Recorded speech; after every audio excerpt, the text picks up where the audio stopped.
What's going on there, folks? A good evening. It is the Earthmaster here on this beautiful Saturday night, May 14th, 2022 is the date, 7:27 p.m. California time. Latest quake shows a 4.1 earthquake here into the area of South America, right around the Peru-Chile Trench.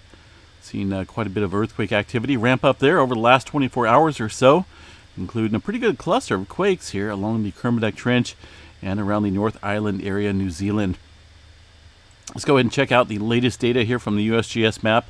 We're going to go ahead and start here along the west coast, where we did see quite a bit of activity ramp up here within the last 24 hours around the southern end of the Cascadia Subduction Zone, Northern California. The largest quake up here so far, a 3.0 off the coast of Northern California. Again, that was earlier this morning. As far as a local new earthquake activity, it looks like the 0.4 there in the geysers is the most recent one. Of course, that always seems to be popping. But here earlier this afternoon, we did have a 2.0, a little bit further southeast of that 3-pointer, and much deeper into the subduction zone of the Cascadia. Into the Bay Area of California, notice a little bit of uptick here along the San Andreas Fault. Also into the Calaveras and the Hayward Fault system, seeing a little bit of microquake activity ramping up. Nothing going on here at Mount Lassen. Things look pretty clear there for now. And if you look here, once again, at the eastern side of the Sierra Nevada into interior parts of Nevada, things have calmed down. Not a whole lot going on there. Once again, look at that. Entering into another period of quietness here throughout the region. Things really tapering off as well around the Ridgecrest area. Seems as though, for the most part, most of the activity has been well westward along the plate boundary itself, which in this case here along this state is the San Andreas Fault. We also had a 3.2 right smack dab on the San Andreas Fault here near the Maricopa area, 3.2 at 5.7 kilometers. And also a little earthquake on the Pacific side of the plate boundary afterwards near Pine Mountain Club. No depth on that earthquake, but a 1.2 earthquake. 1.2 striking following that 3.2 there. So a little bit of activity along the plate boundary itself. Southern California, I can say the same thing. Things kind of dying down. Most of this activity older from this morning's time frame. So looking at the west coast as a whole, even though there's some activity ramping up here, things are kind of mellowing out currently. And we're noticing a little bit of uptick and movement here around the northwestern portion of the Pacific Plate, and also specifically down here along the Kermadec Trench and into the New Zealand area. Let's go ahead and check out first the western part of the Pacific Ring of Fire, northwestern I should say. Today we've seen a little bit of movement here along the Kuril-Kamchatka Trench. Been watching that area pretty closely here, although 5.1 is not in my books for anything to write home about. We are seeing a little bit of uptick in activity along this trench area, and the majority of it seems to be a little bit deeper. The 5.1 here, about 35 kilometers deep into the Kuril-Kamchatka Trench. We did have a 4.7 earlier this morning as well, off the coast of Tokyo, along the Philippine Plate boundary here, and the Japan Trench, 4.7 at 69 kilometers into that subduction zone.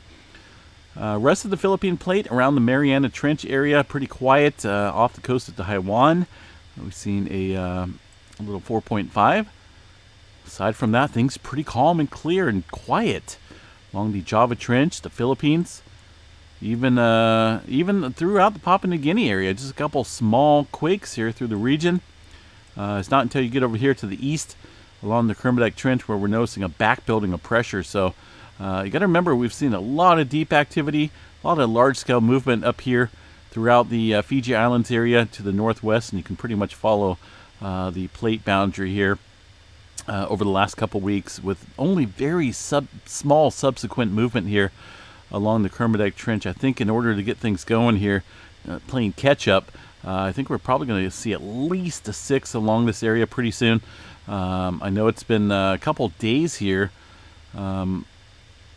since we've had any significant movement, but I think we definitely need to watch that area pretty closely with the Kermadec Trench activity currently ongoing. And of course we had This 4.5 into the southern end of the Hikarangi Subduction Zone. What's a Hikarangi? Well, it's a major player here and possibly producing some future large megaquakes. A 8.0 or greater along this area would be completely devastating for this area of New Zealand.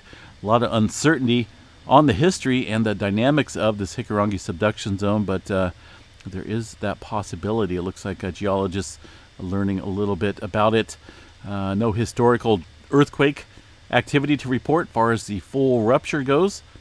Kind of like the Cascadia Subduction Zone, although Cascadia definitely has a little bit more prominent story and historical info on it.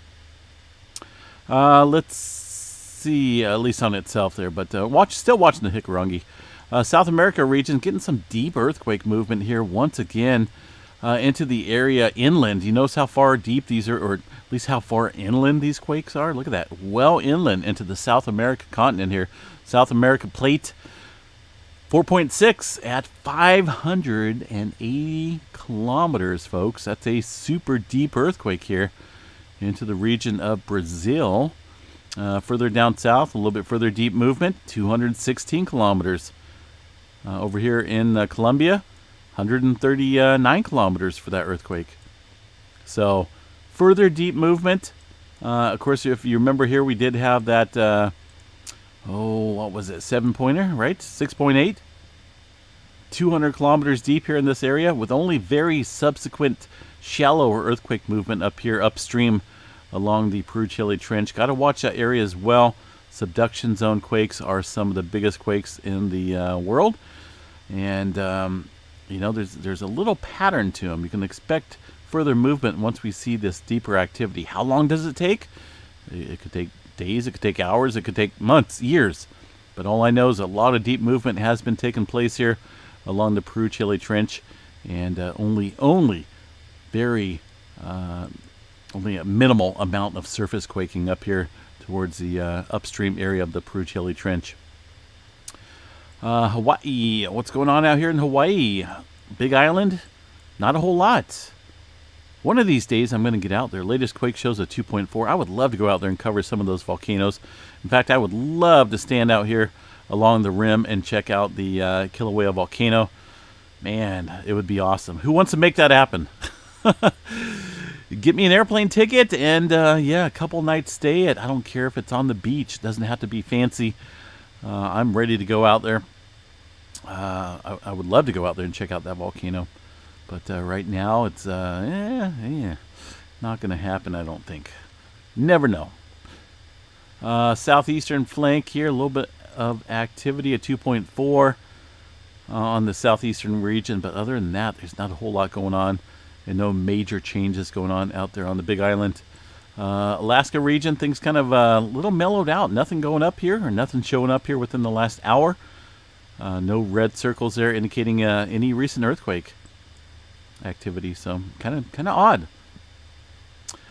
Seattle area, we got Mount Rainier, or at least Washington area, Mount Rainier showing low activity here to the southwestern edge of the volcano. The majority of it pretty small. The biggest one so far, a 0.6. Let's go ahead and check out. Let me back out of here. I'll show you guys the seismograph stations here in a little bit. But I do want to check out the PNSN network map here. And we got, holy smokes, look at that number. That's a pretty big, I haven't even looked at this yet. 465 epicenters, pretty good ramping up of tremor once again. That would explain a lot of the back building and surface quaking upstream here at the southern end of the Cascadia, right around the Mendocino Triple Point Junction there. And look up here, we're getting a little activity ramping up as well around the northern end of the Vancouver Island ranges and into the Oregon area. But the majority of it, look at that, down here into northern California, once again the southern end of the Cascadia. It's been quite a while since we've had 1700 since the last full rupture of the Cascadia, and that's a 9.0 or greater, right? A lot of stress built up, but I've still been kind of leaning towards just a partial rupture of the Cascadia before we see that full rupture, which could take another 100 years or so, or it could be tomorrow. You never know. But sometimes We see partial ruptures here of the Cascadia, 8.0, 8.1, maybe up to 8.4. Just the southern end of the Cascadia. An 8-pointer off the coast, no doubt. Looking at a tsunami and some devastation out there, but not not as extreme as a full rupture would be. But we've seen a lot of tremor here into the southern end of the Cascadia, and it's it's pretty. I think there's more of a probability of a partial rupture than a full. But anyway, got to watch that. Here's the tremor count over the years. Notice the intervals between massive tremor counts are getting closer and closer. We're kind of on an uptick right now here this month of tremor activity compared to years past. This only goes back to about 2010. A lot of uncertainty and a lot of questions regarding, what could prelude a Cascadia mega quake. Is it going to be lots of tremors in a short amount of time? Is it going to be extensive tremor over a long period of time, or is it going to be no tremor over a long period of time that would prelude a mega quake? We just don't know. But hopefully one day we will find out, and we will look at this past data on tremor, because it does play a major part in the extreme pressure and buildup, the springing and the winding, if you will, of the towel. I shouldn't use a towel, right? I know I can kind of squeeze a towel if it's wet to try and get the water out, but that doesn't really rebound. More or less like a spring. You kind of add the tension to it, and it's really wound tight, and all of a sudden slips, and that's where you get the full rupture of the Cascadia, or a partial rupture, depending on what part's built up more. But that's a pretty good, significant number for tonight. 465 epicenters of tremor, and most of it there in the Northern California. Pretty good uptick. Let's go ahead and check out the volcano activity around Mount Rainier, since tends to be the hot spot of activity right now, according to the PNSN network and their little microquake reporting. So we'll see what's going on here. Yeah, look at that here. Even within the last couple hours, got some movement. See these quakes? It's obviously quake activity. Everyone knows what earthquakes look like, and these are very well-defined earthquakes within the last couple hours. And yeah, there's been a little bit, I'd say. This activity looks like earlier this afternoon, looks like 1840 UTC time. Let's go ahead and check out and see what USGS reported here, 1840.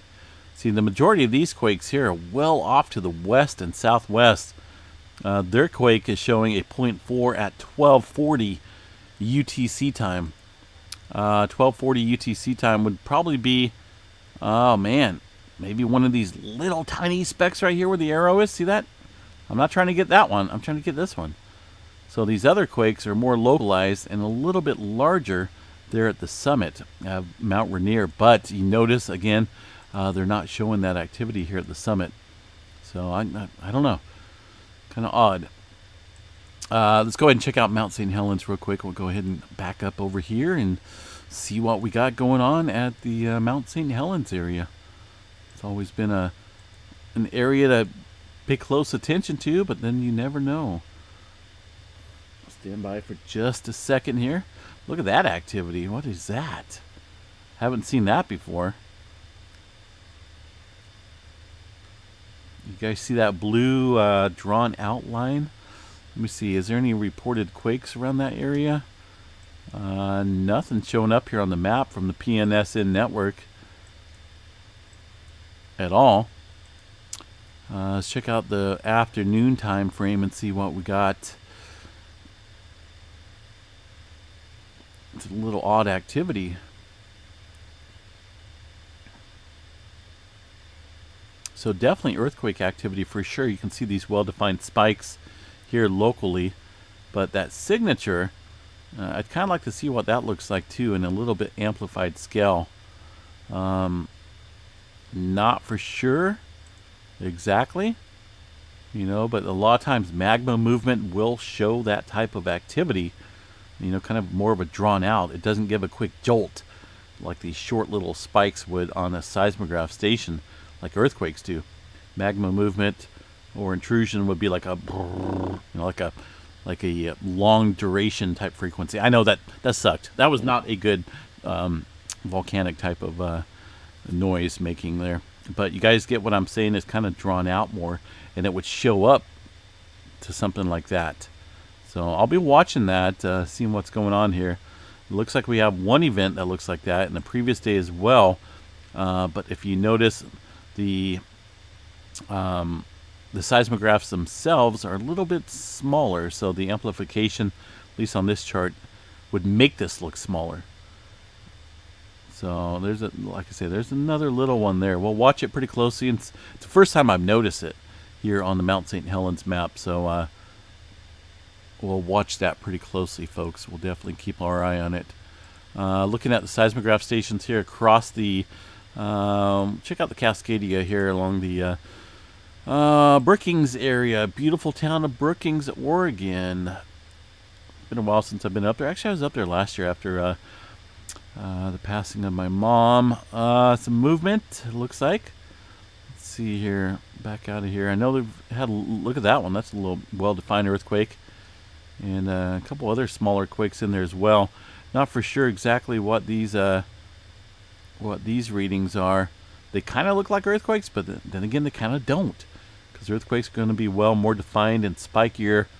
Kind of look like some type of error or outside interference. But either way, let's see what the previous day here is. A little bit of earthquake activity here. Yeah, it looks like it does have some type of interference going on here around the coast. Not for sure exactly, but I know earthquake activity doesn't look like that. It's going to be definitely more well-defined and spiky stuff. All right, let's go ahead and move on past here and to the Idaho area. Some movement around the Sawtooth Fault system, Sawtooth Fault area, around Stanley, Idaho. A couple ones and twos. Yellowstone, nothing showing up here on the park, or at least on the USGS map. Let's go ahead and check out the overview of Yellowstone, and things look clear across the eastern portion of the park where that 4-pointer kicked off a couple days ago. A little bit of microquake activity here around the northwestern corner of the park, and the reds and the spikes here, and over the last couple hours it looks like. But overall, no major swarms to report. Low activity down here as well. Let's see here. It's back out of here, and what do we got here? Tijuana 3.0 just coming in there within the last hour. We have seen a little bit of movement here in the Gulf of California area. Actually, look at this, 2 earthquakes pretty much back-to-back at 3.0 and a 2.9 into the Baja, California area. So we may be seeing a return of movement and pressure here into the Southern California region. It does kind of bounce back and forth in a wave pattern from the north to the south here, south to the north direction. So we'll watch that pretty closely. Oklahoma, a couple scattered earthquakes. Nothing going on across the New Madrid zone. Up here around New York, way offshore, right? Who would have thought? 2.2 off the coast, Rhode Island area at 6.3 kilometers. Yeah, not for sure what's going on there. Not for sure if there's. I'm sure there's fault systems out here, but not very active. Let's see what else we got. We checked out Tremor Earthquakes Canada. Pull these guys up here real quick and see what's going on. Along the, of course, that looks like that was the earthquake from this morning up here around the Beaufort Sea. Had a 4.5 in the extreme northern territories area. 35 kilometers for that earthquake. Aside from that, no new earthquake to report along the northern end of the Cascadia for now. The rest of the country here looks pretty quiet. Solar weather activity is definitely a different story, ramping up pretty closely with some solar flares kicking up here. Of course, if you watched my update video earlier, we did see a pretty significant solar prominence lift up off the sun. A lot of people worried about that. Well, it's no different than, for example, a significant CME event. If it was Earth-directed, of course, our magnetic field would provide protection, and of course, we'd see auroras, right?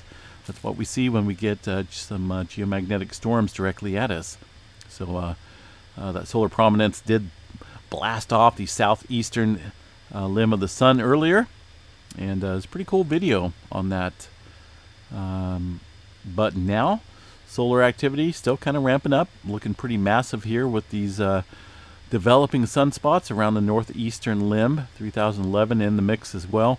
The dynamics here, 3007 looks to be pretty possible, producing some M flares, further M flares. We did see an M2.2 kickoff earlier today. Not listed here on the map. Let me refresh this, but it was a M2 point, 2 point something. Not for sure what's going on with theirs. 2.2. There we go. And that was from the new sunspot. See that over here? Around the bend, that huge sunspot that's kicking up a bunch of activity. Not Earth directed, but it did provide a little bit of radio blackouts here on the sunlit side of the Earth. But man, it's something to watch. It's a pretty huge, massive area, and it's looking pretty nice is the word. So right now, 90% chance of a C flare, M flare at 35, X flare around 10, and those sunspots definitely got to watch them pretty closely here. Most active region, I believe, is that large-scale activity around the northeastern part of the sun. Let's see if we got anything else going on here. Spaceweather.com site. We do have a lunar eclipse kicking up here this weekend. Well, tomorrow. This is for, looks like Pacific time is going to be earlier. Pacific time is going to be around the, I believe, the 8 to 9 o'clock time frame. I think this is in Eastern, yeah, Eastern Standard Time, daylight time. Going to have a pretty full lunar eclipse, so I'm going to see if I can't live stream it tomorrow. I do have a pretty nice zoom camera, so if I can, gotta figure out and see if I have my HDMI cord for that camera. If I do, I'll set it up on a tripod and bring out the laptop and see if I can't live stream it for the channel here. Either way, I will be out there between 8 and 9. Going to be low on the horizon, eastern horizon, but I should have a pretty good shot of seeing it. So make sure, if you're up tomorrow and you're not an early bedtime guy, kind of like me, check out the lunar eclipse tomorrow. It's going to be pretty cool, folks. I love watching those. All right, guys, I'm going to bounce out of here. Have a good night. Enjoy the rest of your Saturday night. There's a lot of crazy people out there. I'm going to say it, even here where I live. So make sure you stay safe and, you know, just always be prepared. There's a lot of stuff going on here in the world. Best thing we could do is be prepared and be observant. Being observant is key in this day and age. So, all right, guys, stay safe. We will chat to you tomorrow sometime. Peace out.